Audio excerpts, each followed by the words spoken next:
So, because I'm very against cancel culture in general, and that's what this seems to be aimed at.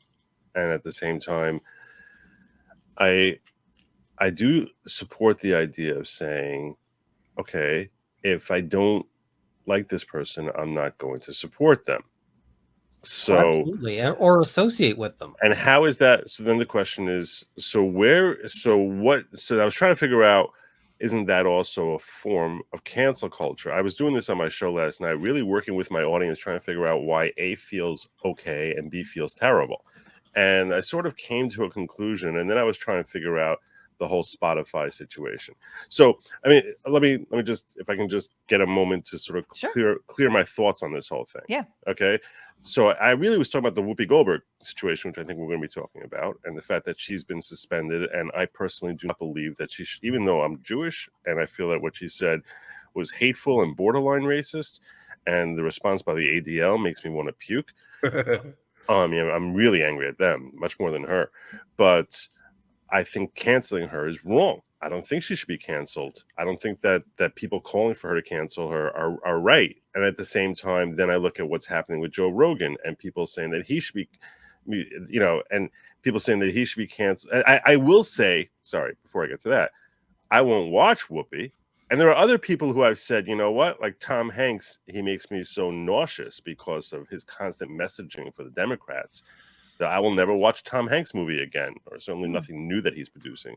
So, so that's me canceling with my wallet instead of going out there to cancel him. And I was trying to analyze on my show what the difference was between canceling with your wallet and or telling or suggesting to others to boycott and cancel with their wallet versus calling for the person to be fired.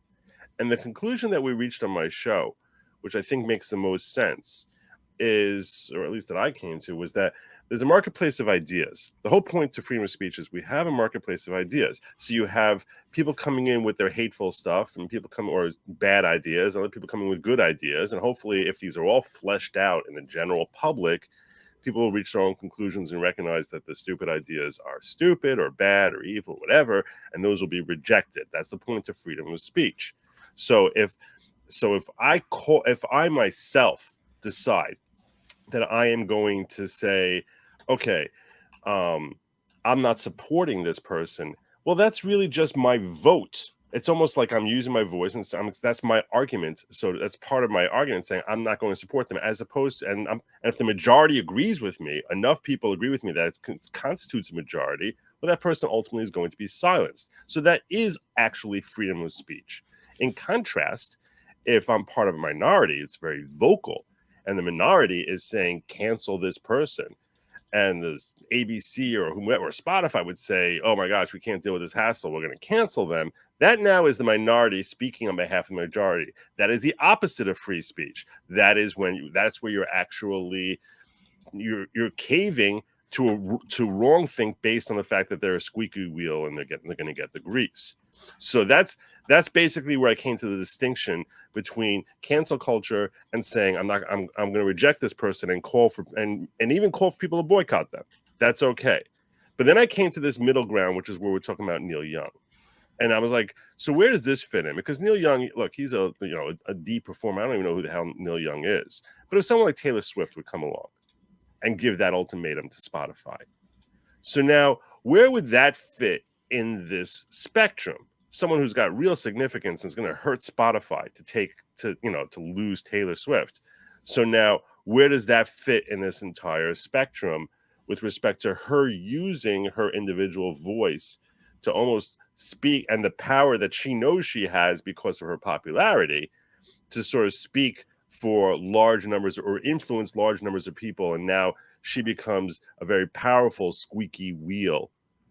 And at the same time, let's pretend Joe Rogan wasn't talking about what something we support. Let's pretend for a second that's not Joe Rogan, but someone Joe Rogan size who all of a sudden starts saying really hateful, racist crap. And someone like Taylor Swift would come along and say, hey, I don't want to be on Spotify because this racist is up here on Spotify, and they're genuinely a racist. I'm not talking about someone who the left is loving to just smear everyone with that and tar them with that, but someone who's a really terrible person. Now okay, in the general scheme of things, we would have the free marketplace of ideas, and the majority would probably reject that person. But now we have this Taylor Swift situation where one person has more power than everyone else, and they say, well, I'm not associating, and I'm going to pull my stuff away from anything having to do with them. I think we would say, I understand that this guy's a racist. You don't want to be on a platform that's with a racist. So in that sense, I can almost understand the Neil Young / Taylor Swift position, where even though I disagree with where they're coming from, I think they're idiotic, stupid, because Joe Rogan is nothing evil or anything of the kind. At the same time, does that mean that that's a wrong type of cancel culture, the same way the squeaky wheel is, or is it the right type of cancel culture where you're using your money and saying I don't want to support this with my finances? And that's something I've just been playing around in my head, and I'd love to get your feedback on everything I think that there is a legal there is a legal way of looking at this. And this is something that Rick actually brought up the other day, is that he mentioned that there was a possibility that the reason why Neil Young almost immediately took down that letter that he had on his website was probably because someone came up to him, maybe some legal counsel that he has, probably said, hey, this can look a lot like tortious interference with a third-party contract, meaning the contract between Spotify and Joe Rogan. This can look like you are trying to interfere and interrupt their contract by getting in, mucking things up, and trying to disturb the public.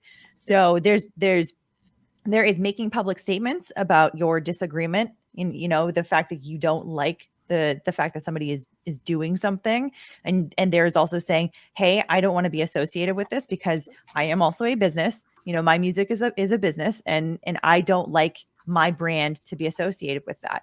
There is that.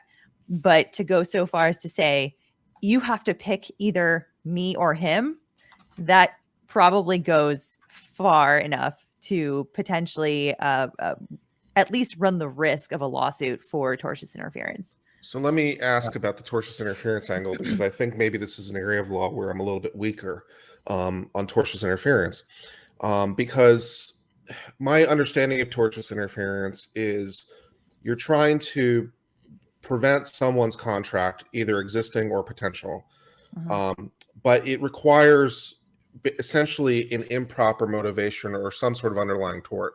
So an example might include defamation, right? I'm defaming, I'm a competitive business. I'm defaming your business to make your business look bad, so more business will come to me. The underlying tort is defamation. So is tortious interference. Or even if I'm doing things that are lawful, I'm doing it with this improper motivation to benefit myself in some way. That's partly my understanding. So you can correct me on that.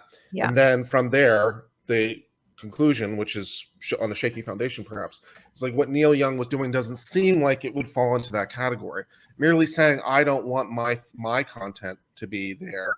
If their content is there, is that tortious interference? Yeah. So I think if he were to have just said that, I would agree. If he were to just say, I don't like my stuff being next to his, I don't like them touching, like if you were to just say that, that probably would not be tortious interference. But it's the going so far as to say, hey, Spotify, you have to choose between him or me. I want you. I don't care that you have a contract with Joe Rogan. I want you to take him off anyway because I'm Neil Young.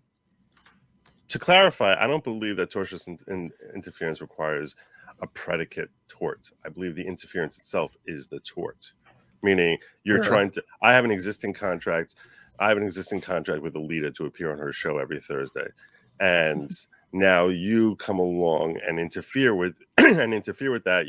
And now she loses money because obviously, she's not going to have the same number of viewers if she doesn't have me here. So now you are Yes, she interfering. wouldn't. She'd be well advised to get rid of you for that reason. so you now thereby, if you, let's say, come along to me and you start telling me all these reasons I should break my contract, so your interference with this agreement, assuming I follow your guidance, is now a tort that has damaged her.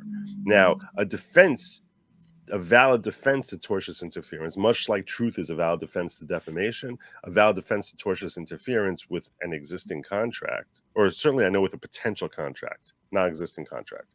There's a difference between tortious interference with a potential contract versus an existing contract. Right. We're going to protect an existing contract more strictly than we will a potential contract. So when you're talking about a potential contract, in that case, if you just have an economic reason for it, that you're going to benefit economically by interfering, getting in the way, we look at that as free market competition. That's totally okay.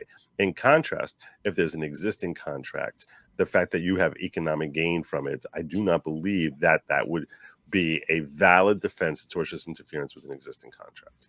So that's my recollection going back 25 years or so. But I'm pretty confident that at least 98% of what I just said was accurate. So let me try to rephrase some of what you said to see if I understand it, and you can let me know if I understood it properly. So we could have a non-tortious interference, which would be lawful competition, for example. So you're a competitor with me, and I just simply offer a better service at a better price or better quality or whatever. So that's a non-tortious interference, because I'm obviously trying to take your customer away and make them my customer. But so there's a non-tortious interference where it's just proper market competition. Tortious interference comes where this is where I break down a little bit. Where is exactly the tortious interference? I don't think that's so. So here's a great example. Let's assume I have a contract with Alita to work for her, and you know about the contract. Now you have the intent of a tort to try and when you convince me to break that contract and go to her and go to you, that now your knowledge now would create an intentional tort. Let's assume, though, that I have a contract with her and you had no idea I had a contract with her and you woo me away. So in that case, I do not believe there's a tort because you do not have proper intent. Right. Yeah. You need to read up on this subject. You would lack the requisite intent to be liable for a tort. Right. And so in order to show that intent, I mean, you have to show that someone is not just competing with the business, right? They're actually trying to do something dirty, right? So in this example I gave, Alita would sue me for breaching contract, and she would sue you, Kurt, for tortious interference with the contract. And the tortious interference, she would only win on the tortious interference if she can prove that you had knowledge of the contract.